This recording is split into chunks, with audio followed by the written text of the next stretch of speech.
तो जी नाज़िम, हमारे एक लेडी जो से बात करते हैं, काफी गुस्से में लग रही है। अस्सलाम वालेकुम। वालेकुम सलाम। कैसी हैं आप? शुक्र अल्लाह का। गुस्सा इतना क्यों? ये गुस्सा है हुकूमत पे, जो सियासतदान है उन पे, जिन्होंने हमारा बेड़ा गर्क कर दिया है, मुल्क का बेड़ा गर्क कर दिया है, डिफॉल्टर कर दिया है मुल्क को। और इन सब पे इसलिए गुस्सा है कि इन खुद खाया पेट भरा है अपना, बाहर के मुल्कों में इनके प्लाजे हैं, महल है, और पाकिस्तान में गरीब अवाम रुल गई है। इनको क्या मिल रहा है? पाकिस्तानियों को क्या मिल रहा है? भूखे मर रहे हैं लोग, खुदा की कसम। उनके पास खाने के लिए रोटी नहीं है, एक वक्त की रोटी खाने के लिए नहीं है हमारी अवाम के पास।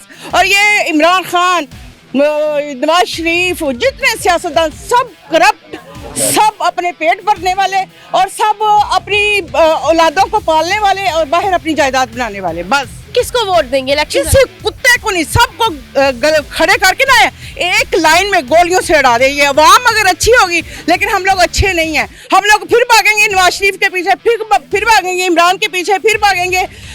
अच्छा, एक जमात है इस मुल्क में, जमात इस्लामी।